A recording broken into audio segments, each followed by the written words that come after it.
नमस्कार, news watch India देख रहे हैं आप। मैं हूं आपके साथ सुरभि राजपूत। बुलेटिन की शुरुआत करते हैं। प्रधानमंत्री नरेंद्र मोदी बिहार पहुंचे हैं और इस बीच वो मंच पर बिहार के राज्यपाल आरिफ मोहम्मद खां के साथ बातचीत करते हुए नजर आए। बता दें कि पीएम मोदी कई विभिन्न क्षेत्रों में लगभग 13,000 करोड़ रुपए की कई विकास परियोजनाओं का शिलान्यास और उद्घाटन भी करेंगे। इस बीच वो सीएम नीतीश कुमार के साथ स्टेज पर बातचीत करते भी नजर आए हैं। सुरक्षा के लिए नबीनगर औरंगाबाद में 3,000 करोड़ रुपए के लागत पर 2400 मेगावाट के नया थर्मल पावर का निर्माण भी हो रहे है। उतने ना ईस्टर्न डेडिकेटेड फॉरेन कॉरिडोर के सोमनगर से लेकर के गया पंडाल भाग तक भी निर्माण हो रहे है। अब बोध गया एवं विष्णुपद मंदिर के समग्र विकास ला भी बात हो रहे है। याद हो तो तोहनी के कि चुनाव के समय में हमनी मांग कैली हल कि काशी में बनारस में जैसे कॉरिडोर मिसाइल बना है, जहां स्पेस में जाए वाला मशीन बना है, जहां आदमी के खोपड़ी बना है, ऐसन यंत्र बना है। औसन दो गो टेक्नोलॉजी सेंटर बिहार में हमनी सैंक्शन करा दिए, एक गया में और एक पटना में।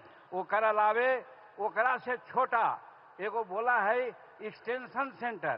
तो एक्सटेंशन सेंटर भी हम 7 को सुरक्षा के लिए नबीनगर औरंगाबाद में 3,000 करोड़ रुपए के लागत पर 2400 मेगावाट के नया थर्मल पावर का निर्माण भी हो रहे है। उतने ना ईस्टर्न डेडिकेटेड फॉरेन कॉरिडोर के सोमनगर से लेकर के गया पंडाल भाग तक भी निर्माण हो रहे है। अब बोध गया एवं विष्णुपद मंदिर के समग्र विकास ला भी बात हो रहे है। याद हो तो तोहनी के कि चुनाव के समय में हमनी मांग कैली हल कि काशी में बनारस में जैसे कॉरिडोर मिसाइल बना है, जहां स्पेस में जाए वाला मशीन बना है, जहां आदमी के खोपड़ी बना है, ऐसन यंत्र बना है। औसन दो गो टेक्नोलॉजी सेंटर बिहार में हमनी सैंक्शन करा दिए, एक गया में और एक पटना में। ओकर अलावे ओकरा से छोटा एगो बोला है एक्सटेंशन सेंटर। तो एक्सटेंशन सेंटर भी हम 7 को।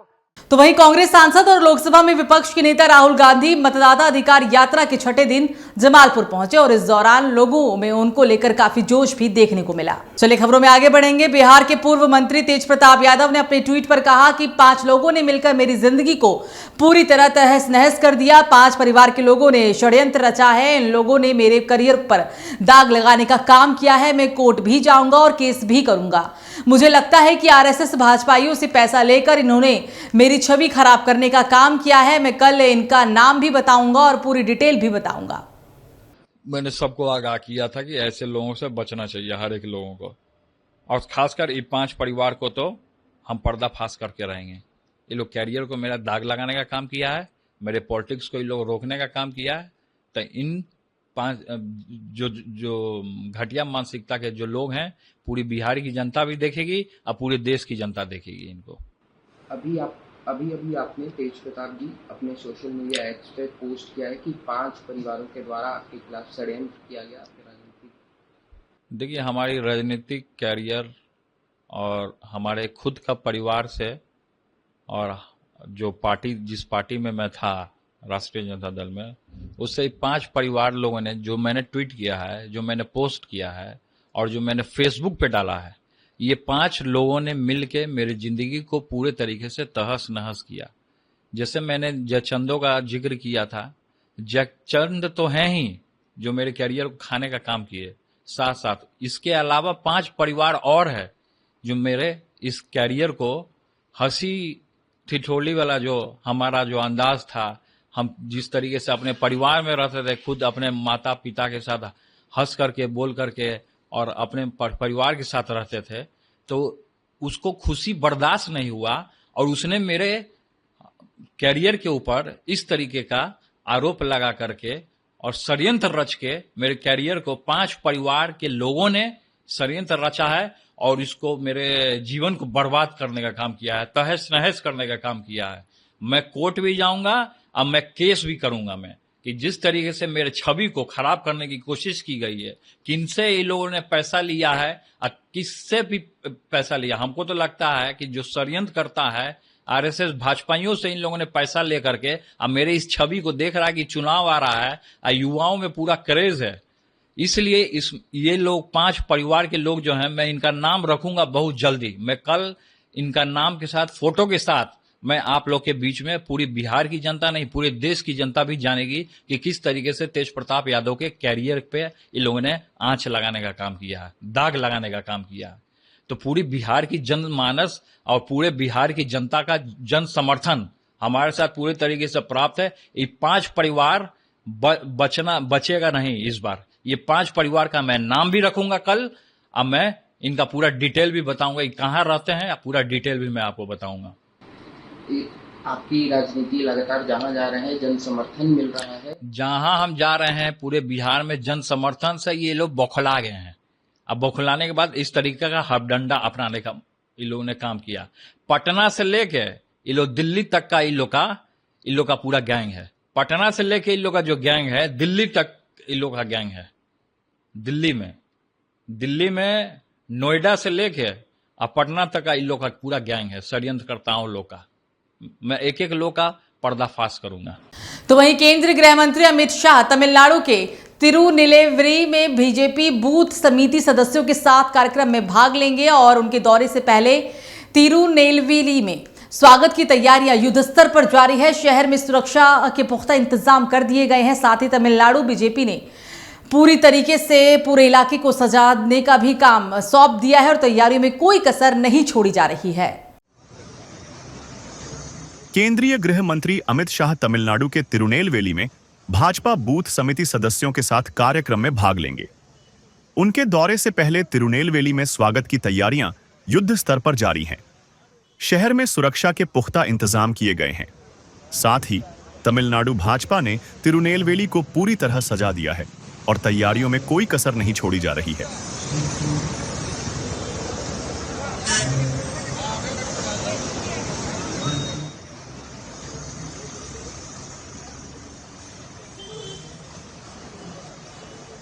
तो सूबे के मुखिया योगी आदित्यनाथ ने नगर विकास विभाग की एक बड़ी बैठक बुलाई, जिसमें नगर विकास विभाग की योजना को लेकर बात हुई और इस बैठक में नगर विकास विभाग से के संबंधित अधिकारी भी शामिल होने के लिए पहुंचे थे। तस्वीरों में सीएम योगी आदित्यनाथ को अधिकारियों से बात करते हुए भी देखा जा सकता है। उत्तर प्रदेश के लखनऊ में मुख्यमंत्री योगी आदित्यनाथ ने नगर विकास विभाग की एक बड़ी बैठक बुलाई है, जिसमें नगर विकास विभाग की योजनाओं को लेकर बात हुई। इस बैठक में नगर विकास विभाग के संबंधित अधिकारी भी शामिल होने पहुंचे थे। तस्वीरों में सीएम योगी आदित्यनाथ को अधिकारियों से बात करते देखा जा सकता है।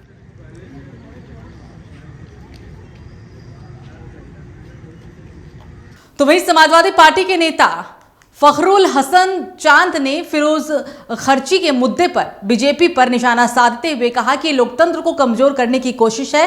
कर्नाटक सरकार पर वित्तीय संकट के बीच फिजूल खर्ची के आरोप लग रहे हैं। विपक्ष का कहना है कि सरकार ने सत्ता में 2 साल पूरे होने के उपलक्ष्य में आयोजित जश्न पर 10 करोड़ रुपए खर्च किए, जिसे गैर जिम्मेदाराना बताया गया है। बीजेपी जो खुद कई राज्यों में सूचना विभागों के लिए बड़ा बजट रखती है, अब कर्नाटक सरकार के खर्च पर खुद ही सवाल उठा रही है। विपक्ष का आरोप है कि बीजेपी खुद फिजूल खर्ची करती है और अन्य सरकारों की आलोचना कर लोकतांत्रिक रूप से चुनी हुई सरकारों को अस्थिर करने की साजिश रच रही है। फिजूल खर्ची किसी सरकार को नहीं करनी चाहिए, लेकिन भारतीय जनता पार्टी जब सवाल पूछती है तो भारतीय जनता पार्टी की सरकार तो केवल जो मैनेजमेंट है उसी पे चलती है। उनके तो सूचना विभाग के बजट करोड़ों रुपए अरबों रुपये हैं, जो हर प्रदेशों में हर सरकारों को बचाए रखने के लिए खर्च होते हैं, कि पीआर के लिए खर्च हो रहे हैं। तो फिजूल खर्ची नहीं होनी चाहिए, वो किसी को भी नहीं करनी चाहिए। वो भारतीय जनता पार्टी की सरकारों को भी नहीं करनी चाहिए, वो गैर सरकारों को भी नहीं करनी चाहिए। लेकिन ये भारतीय जनता पार्टी के मुंह से ये बातें नहीं अच्छी लगती। देखिए, भारतीय जनता पार्टी वो लोकतंत्र को, संविधान को कमज़ोर करना चाहती है। वो डंडे से सरकार चलाना चाहती है, चुनी हुई सरकार को गिराना चाहती है। झारखंड के मुख्यमंत्री वो जेल गए, बाद में बाइज्जत बरी हो गए। कैसे जेल गए, किन एजेंसियों के और किसके इशारे पे जेल गए? संजय सिंह जो सांसद थे वो जेल गए, बाइज्जत बरी होते हैं, उनके खिलाफ कोई आरोप नहीं मिलते हैं। किसके इशारे पे जेल गए? उत्तर प्रदेश में माननीय आजम साहब वो जेल में हैं, बकरी चोरी, किताब चोरी, शराब की दुकान से गल्ला लूटने के लिए चोरी, ये सब घटनाएं इस बात की ओर इशारा करती कि भारतीय जनता पार्टी एजेंसियों का दुरुपयोग करती, कानून का दुरुपयोग करती। और ऐसी सरकार जब इस तरह के विधेयक लेके आती है तो विपक्ष पूरी ताकत से ऐसे विधेयक का विरोध करेगा, क्योंकि भारतीय जनता पार्टी का मकसद कहीं ना कहीं चुनी हुई सरकारों को गिराना है, विपक्ष को डराने का काम है। लेकिन ना विपक्ष डरने वाला है, विपक्ष भारतीय जनता पार्टी के इस जो संविधान विरोधी बिल है। तो सुप्रीम कोर्ट के फैसले के बाद देश में आवारा कुत्तों को लेकर एक बड़ी बहस छिड़ गई थी। कई जगह पर विरोध प्रदर्शन देखने को मिले, कहीं लोग डॉग्स के समर्थन में उतरे तो कहीं उनके खिलाफ भी। लेकिन आज सुप्रीम कोर्ट ने एक ऐसा फैसला सुनाया जिससे डॉग लवर्स के चेहरों पर मुस्कान आ गई। कोर्ट ने स्पष्ट आदेश देते हुए कहा कि पकड़े गए आवारा कुत्तों को टीका लगाने और नसबंदी के बाद उसी इलाके में छोड़ना होगा जहां से उन्हें पकड़ा गया था। सुप्रीम कोर्ट के फैसले के बाद देश में आवारा कुत्तों को लेकर एक बहस छिड़ गई थी। कई जगहों पर विरोध प्रदर्शन देखने को मिला, कहीं लोग डॉग्स के समर्थन में उतरे तो कहीं उनके खिलाफ।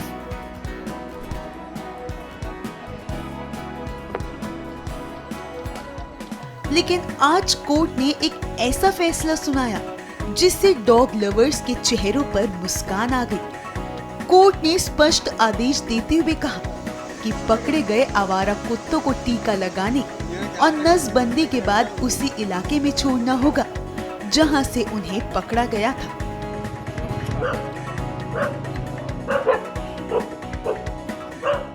कोर्ट ने आज अच्छा ऑर्डर दिया है, बहुत बैलेंस्ड है। इसके अलावा कुछ हो नहीं सकता था। देखो, हमको दोनों पक्ष देखने पड़ेंगे। तो दोनों पक्ष ये थे कि जो डॉग लवर्स हैं उनका भी सारा काम हो जाए और जो थोड़ा सा डरते हैं डॉग से उनका भी काम हो जाए। तो आज मेरे हिसाब से it's a very very balanced order, अच्छा ऑर्डर है। उन्होंने ये कहा है, और सबसे बड़ी बात, उन्होंने सारे स्टेट्स को इन्वॉल्व कर दिया इसमें, सुओ मोटो, कि सिर्फ दिल्ली नहीं है, this will cover all the states. That's a very, very thoughtful, remark that they have made, the observation that they have made. Then एक modification उन्होंने किया है कि all the matters which are pending in all different courts in different states will all be brought to the Honorable Supreme Court. Supreme court के इस अहम फैसले ने दिल्ली एनसीआर के डॉग लवर्स को बड़ी राहत दी है। इस फैसले के बाद डॉग लवर्स के बीच खुशी का माहौल देखने को मिला। लोग इकट्ठा हुए, जोरदार नारे लगाए और फैसले का खुलकर स्वागत किया।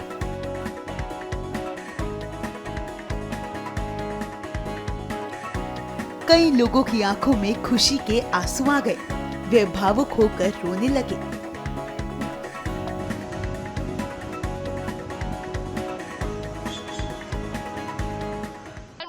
हमारे हित में होएगा, हमारे हित में होएगा। As a Bharatiya Janata also और भगवान के बच्चे ऑल्सो हमें भरोसा था कि आज हमारे बच्चों के साथ इंसाफ होएगा और जो कि होगा। अगर आगे वो जो भी कहते हैं कि फीडिंग पॉइंट्स बनाए या एग्रेसिव डॉग्स के लिए हेल्प कराएं, हम हेल्प कराएंगे, but there should be a proof. अगर आप ये कह देते हैं कि कोई भी डॉग एग्रेसिव है, अगर आप ये कह देते हैं तो you should have that proof with you, क्योंकि आप ऐसे तो किसी भी मासूम को बोल देंगे और वो बोल नहीं पाएगा। तो वी शुड हैव प्रूफ्स। अगर वो एग्रेसिव है तो हम उन्हें कंफाइनमेंट में रखें 10 दिन के लिए, उनका बिहेवियर देखें। अगर उसे रेबीज नहीं है, उसे कोई प्रॉब्लम नहीं है, तो उसे वापस छोड़ा जाए वैक्सीनेट करके। जो कोर्ट का आप बता रहे हैं कि पब्लिक फीडिंग बंद कर दी गई, पर अदरवाइज फिर रेस्टोरेंटों को हम कैसे फीड करेंगे? उनके पास तो कोई ऑप्शन ही नहीं है खाने का। तो कोई उन्होंने आई थिंक मेरे को ऑप्शन छोड़ी होगी कि हम किस तरह उनको फीड करा पाएंगे। शायद मेरे को नहीं डिसीजन आपने पढ़ा है, बट कुछ तो होगा, क्योंकि अदरवाइज फीड नहीं करा पाएंगे तो फिर कैसे उनका जीवन चलेगा। चलिए, बात अब जम्मू कश्मीर की होगी, जहां जम्मू कश्मीर के पूंछ जिले के मंडी सेक्टर में बीती रात भूस्खलन की घटना हुई है और ये लैंडस्लाइड एक स्कूल भवन के पास हुआ, जिसमें मलबा क्लासरूम के अंदर घुस गया। घटना के बाद छात्रों की पढ़ाई प्रभावित हुई और उनके लिए खतरा भी बना हुआ है। स्कूल प्रबंधन ने सरकार से अपील की है कि स्थिति को जल्द से जल्द ठीक किया जाए। जम्मू कश्मीर के पुंछ जिले के मंडी सेक्टर में बीती रात भूस्खलन की घटना हुई। यह लैंडस्लाइड एक स्कूल भवन के पास हुआ है, जिससे मलबा क्लासरूम के अंदर घुस गया। घटना के बाद छात्रों की पढ़ाई प्रभावित हुई है और उनके लिए खतरा भी बन गया है। स्कूल प्रबंधन ने सरकार से अपील की है कि स्थिति को जल्द से जल्द ठीक किया जाए। सर एक्चुअली रात को ये लैंडस्लाइड होती है यहाँ पे और काफ़ी बड़े बड़े पहाड़ आए हुए हैं नीचे, जिसकी वजह से ना हमारी 2 क्लासेस जो हैं प्रॉपर वे में डैमेज हो चुकी हैं पूरी तरह। बट यहाँ पे अभी भी खतरा बना हुआ है और जो हमारी क्लासेस हैं वो भी सफ़र कर रही हैं क्योंकि हमारे पास अब सिर्फ 2 रूम्स बचे हुए हैं और प्लस ऑफिस, और एक रूम में अभी भी खतरा है, वो उसमें भी आ सकता है। और एक रूम में हमने 4 क्लासेस लगाई हैं, 5th, 6th, 7th, 8 और बाकी सारी क्लासेस एक रूम में बनाई है और बीच में हम छोटे बच्चों को ऑफिस में भी बिठा देते हैं। लेकिन खतरा तो चारों तरफ से बना हुआ है क्योंकि नेक्स्ट वीक फिर बारिशें हो रही हैं और हो सकता है लैंडस्लाइड हो जाए। अब गवर्नमेंट से और मेरी यही रिक्वेस्ट है हाई अथॉरिटी से कि जितनी जल्दी इसको ठीक कर दें तो ज़्यादा होगा अच्छा, क्योंकि हम अपनी क्लासेस जो हैं प्रॉपर वे में ले सकते हैं। क्योंकि हमें बच्चों की तरफ से परेशानी आ रही है, कभी हमें बाहर बैठ के पढ़ाना पड़ रहा है, कभी एक क्लास में 3-3, 4-4 टीचर्स एकदम से जा रहे हैं तो वो एक भी क्लास प्रॉपर वे में नहीं हो रही है। ये लैंडस्लाइडिंग यहाँ पे हुई है, इससे हमारे स्कूल के क्लासरूम जो हैं वो पूरी तरह डैमेज हुए हैं, फुली डैमेज मान लो आप इन कमरों को, और उसकी वजह से जो है हम कल और आज से क्लासेस जो है वो बाहर ले रहे हैं और एक ही रूम में हमारे पास टोटल 5 रूम हैं पूरे स्कूल में थे, इनमें 2 डैमेज हो गए हैं पूरी तरह, एक पार्सली डैमेज है और अब हम 2 रूम्स में ऑफिस को मिला के क्लासेस जो है वो चला रहे हैं। और इसके साथ ये है कि ये एक बहुत बड़ा सानहा होने से, जानी नुकसान होने से अल्लाह ने हमें बचा लिया है कि ये पत्थर जो आया रात को आया, अगर ये दिन में आता, जिस रूम में इस वक्त आप खड़े हैं, मैं खड़ा हूँ, इसमें हमारी 1st, 2nd और प्री प्राइमरी के सभी बच्चे इकट्ठे यहाँ पे पढ़ते हैं। तो यहाँ पे तकरीबन 50 बच्चे जो हैं वो बैठ के पढ़ते हैं। तो आप ये सोचिए कि स्कूल आवर्स में अगर ये होता तो ये कितना बड़ा नुकसान होता। तो दिल्ली की मुख्यमंत्री रेखा गुप्ता पर हमले के आरोपी के करीबियों और दोस्तों पर एसओजी की कार्रवाई लगातार जारी है। गुजरात के राजकोट में स्पेशल ऑपरेशन ग्रुप उनके दोस्तों को बुलाकर पूछताछ कर रही है। तस्वीरों में देखा भी जा सकता है कि एसओजी की कार्रवाई के चलते राजकोट परिसर के बाहर पुलिस की मुस्तैदी बढ़ा दी गई थी। दिल्ली की मुख्यमंत्री रेखा गुप्ता पर हमले के आरोपी के करीबियों और दोस्तों पर एसओजी की कार्रवाई चल रही है। गुजरात के राजकोट में स्पेशल ऑपरेशन ग्रुप उनके दोस्तों को बुलाकर पूछताछ कर रही है। तस्वीरों में देखा जा सकता है कि एसओजी की कार्रवाई के चलते राजकोट परिसर के बाहर पुलिस की मुस्तैदी बढ़ा दी गई है। तो वहीं उत्तर भारत में इन दिनों लगातार हो रही बारिश की वजह से यमुना नदी का जलस्तर काफी बढ़ गया है। दिल्ली के समीप यमुना नदी का जलस्तर खतरे के निशान के करीब पहुंच चुका है, जो एक भयावह मंजर पेश कर रहा है। ड्रोन से ली गई तस्वीरों में साफ तौर पर देखा भी जा सकता है कि ओल्ड यमुना ब्रिज से यमुना नदी का बहता हुआ रौद्र रूप नजर आ रहा है और यह स्थिति अब नदी के आसपास रहने वालों के लिए चिंता का विषय भी है। उत्तर भारत में इन दिनों लगातार हो रही बारिश की वजह से यमुना नदी का जलस्तर काफी बढ़ गया है। दिल्ली के समीप यमुना नदी का जलस्तर खतरे के निशान के करीब पहुंच गया है, जो एक भयावह मंजर पेश कर रहा है। ड्रोन से ली गई तस्वीरों में देखा जा सकता है कि ओल्ड यमुना ब्रिज से यमुना नदी का बहता हुआ रौद्र रूप नजर आ रहा है। यह स्थिति अब नदी के आसपास रहने वाले लोगों की चिंता बढ़ा रही है।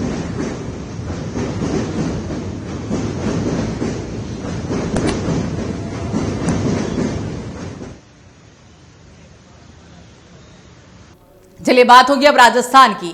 बारिश का कहर पिछले कई दिनों से कई राज्यों में बरपा हुआ है। मुंबई से लेकर राजस्थान तक लोगों का हाल बुरा है। शहरों के डूबने का नजारा कई जगहों से सामने आया है। ऐसा ही खौफनाक नजारा राजस्थान के सवाई माधोपुर से सामने आया, जहां भारी बारिश हुई और जिसकी वजह से सवाई माधोपुर पानी पानी हो गया। इस तस्वीर में आप देख भी सकते हैं कि कैसे पूरा शहर पानी में डूबा हुआ नजर आ रहा है। बारिश का कहर पिछले कुछ दिनों से कई राज्यों पर बरपा है। मुंबई से लेकर राजस्थान तक का बुरा हाल है। शहरों के डूबने का नजारा कई जगहों से सामने आया है। ऐसे ही खौफनाक नजारा राजस्थान के सवाई माधोपुर से सामने आया है, जहां भारी बारिश हुई और जिसकी वजह से सवाई माधोपुर पानी पानी हो गया है। इस तस्वीर में आप देख सकते हैं कि कैसे पूरा शहर डूबा हुआ है।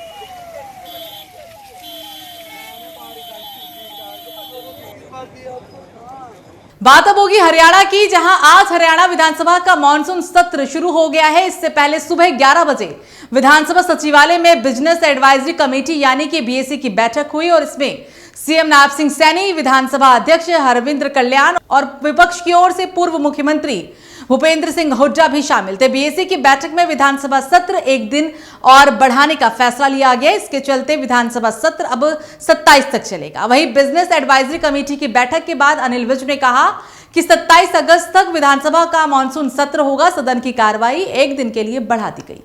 यह सदन 22 अप्रैल 2025 को जम्मू कश्मीर के पहलगाम में हुए आतंकवादी हमले में मारे गए 26 निर्दोष लोगों के दुखद एवं असामयिक निधन पर गहरा शोक प्रकट करता है।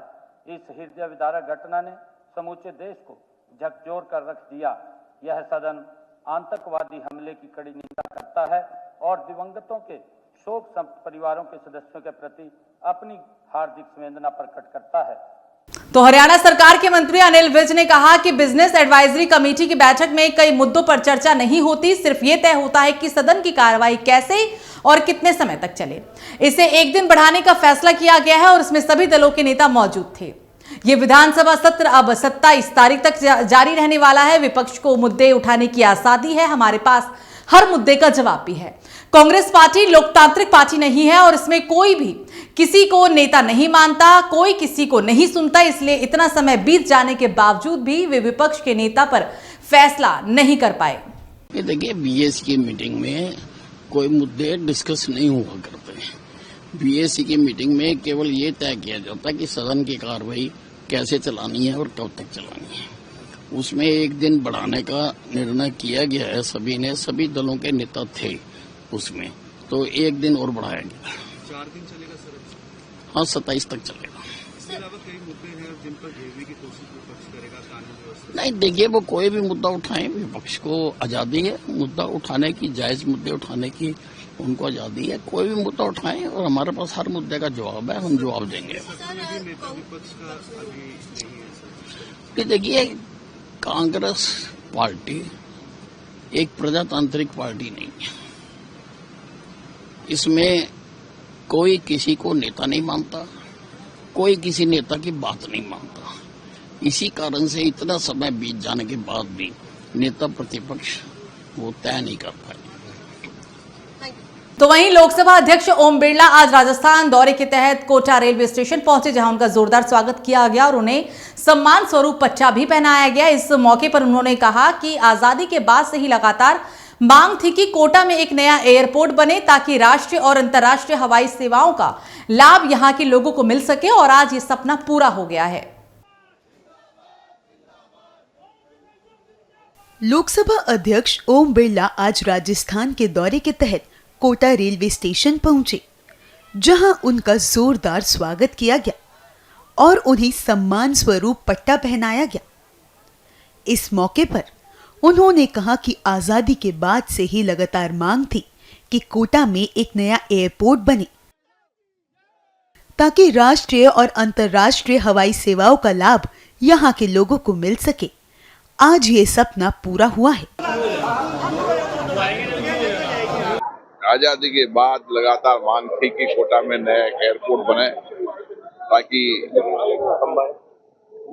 राष्ट्रीय अंतर्राष्ट्रीय स्तर की हवाई सेवाओं का लाभ इस कोटा की श्रेष्ठ नगरी को मिल सके। आज ये सपना पूरा हुआ है। जनता की बहुत आकांक्षा थी और कोटा के हाड़ौती के विस्तार के लिए यहाँ के औद्योगिक, यहाँ के पर्यटन, यहाँ की शिक्षा, तमाम क्षेत्रों के अंदर हवाई सेवाओं से विस्तार की संभावनाएं बढ़ती हैं। आने वाले समय में इस क्षेत्र की औद्योगिक विकास होगा, पर्यटन के क्षेत्र में विकास होगा और एजुकेशन सिटी के रूप में और विकास होगा ताकि हम नए नए क्षेत्रों को खोल सके। देश भर से कनेक्टिविटी का लाभ मिलेगा। अभी road connectivity, rail connectivity better, air connectivity के बाद कोटा के विकास की संभावनाओं का और अपार द्वार खुलेगा। इस बार पर्यटन की दृष्टि से ज्यादा महत्वपूर्ण माना जा रहा है पर्यटन की दृष्टि से मैं पुणे की 30 किलोमीटर की दूरी पर हमारे 2 नेशनल, मुकंदा नेशनल पार्क, रामगढ़ और विस्तारी, ये पर्यटन के लिए आने वाले समय में मील के पत्थर साबित होगा। इस तरह कोटा की विरासत, वहाँ की संस्कृति, बूंदी की विरासत और संस्कृति से कोटा बूंदी का एयरपोर्ट आने वाले समय विकास की नई संभावनाओं को खोलेगा। तो प्रदेश में 20 दिन तक जारी खनन और क्रशर संचालकों की हड़ताल आखिरकार मंगलवार को थम गई। संसदीय कार्य एवं विधि मंत्री जोगाराम पटेल की दखल के बाद सरकार और संचालकों के बीच सहमति बनी और एसोसिएशन ने हड़ताल स्थगित करने का फैसला भी कर लिया। ऑल राजस्थान स्माइल माइंस यानी चेजा पत्थर होल्डर्स एसोसिएशन और राजस्थान स्टोन क्रेशर एसोसिएशन के पदाधिकारियों ने बताया कि सरकार ने अधिकांश मांगों को मान लिया है और इसी सिलसिले में एक तकनीकी कमेटी का गठन भी किया गया है, जिसकी रिपोर्ट आने तक हड़ताल स्थगित रहेगी। एसोसिएशन के नेताओं ने चेतावनी दी कि अगर सरकार ने जल्द ही उनकी मांगों पर ठोस कदम नहीं उठाया तो फिर से वो हड़ताल पर जा सकते हैं। उन्होंने कहा कि हमारी मांगे कोई अनुचित नहीं है, हम सरकार से सिर्फ वही चाहते हैं जो हमारा हक है, क्योंकि हम राज्य के राजस्व में बहुत बड़ा योगदान देते हैं। तो मध्य प्रदेश की राजधानी भोपाल में ड्रग तस्करी के आरोपियों के खिलाफ अब प्रशासन ने सख्त कदम उठाया है। आरोपी के अवैध रूप से बनी इमारत पर बुलडोजर चलाया गया और देखते ही देखते पूरा ढांचा ढहा दिया गया। बताया जा रहा है कि यह मकान सरकारी जमीन पर बना था और कोर्ट के आदेश के बाद यह कार्रवाई की गई। इससे पहले भी कई जगहों पर ऐसी कार्रवाई हो चुकी है और इस बार भी करीब 15 से 20 हजार वर्ग फुट में फैले अवैध कब्जे को गिरा दिया गया है। भोपाल में ड्रग तस्करी के आरोपियों के खिलाफ प्रशासन लगातार सख्त कदम उठा रहा है। आरोपी के अवैध रूप से बनी इमारत पर बुलडोजर चलाया गया है और देखते ही देखते पूरा ढांचा ढहा दिया गया।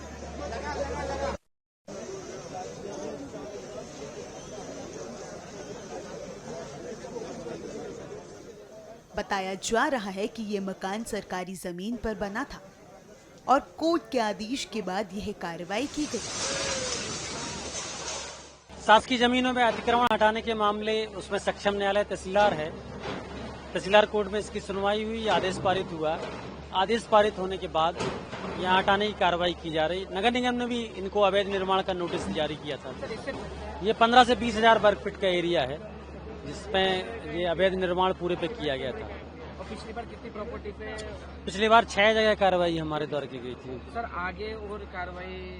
अब जैसे जैसे कोई तथ्य आता है निकल के उस पर हम लोग जांच करते हैं।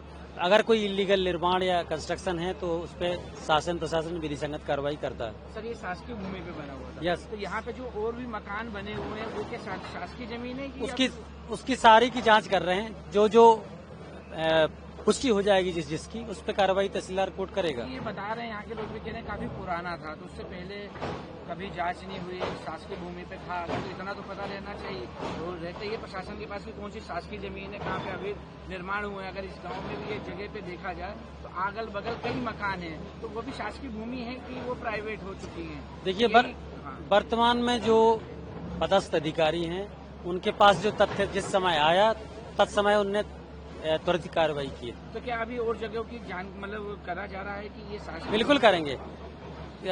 तहसीलदार की और अधीनस्थ अमले की ड्यूटी है शासकीय जमीनों पे जो भी इलीगल कब्जे हैं उनको देखने की, जांचने की और उन पर कार्रवाई करने की।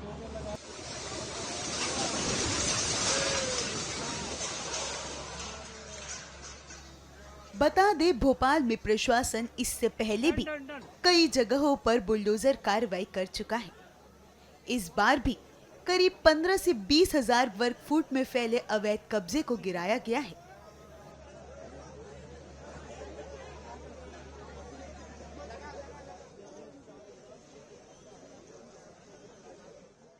देखिए ये पिछले कुछ दिनों से इस परिवार के जितने भी लोग हैं जो जुड़े हुए हैं अवैध गतिविधियों से, उनकी संपत्तियां सब जांच हुई है, जिसमें अवैध जहां पाए गए हैं, जहां जहां हिस्से में अवैध निर्माण है या शासकीय भूमि है, उनमें राजस्व न्यायालय में पूरा प्रकरण प्रचलन का निर्णय कराकर एक अतिक्रमण की कार्रवाई कराई गई है। तो उसी के तहत पिछले उसमें 6 कार्रवाइयां हुई थी लास्ट 2 वीक्स बिफोर जो कार्रवाई हुई थी। अभी इसमें ये आखिरी जो एक बचा हुआ था फिलहाल उस पर कार्रवाई हो रही है। पहले जो कार्रवाई हुई थी वो कितनी जगहों पे हुई थी? देखिए वो उसका एरिया और उसकी कीमत जो है ना वो मेरे लिए बता पाना संभव नहीं, उसको आपको एक बार तहसीलदार। लॉ एंड ऑर्डर ठीक है। सुबह काफी भीड़भाड़ थी, लोग थोड़ा सा विरोध भी कर रहे थे, जो हितबद्ध लोग हैं वो लोग विरोध कर रहे थे, लेकिन उनको समझाइश दिया, वो समझ भी गए और बल प्रयोग नहीं करना पड़ा और शांतिपूर्वक कार्रवाई अभी भी चल रही है और आने वाले टाइम में भी चलेगी। फिर भी व्यवस्था हम लोगों ने पर्याप्त लगा रखी, लगभग 250 का बल यहाँ लगा हुआ है।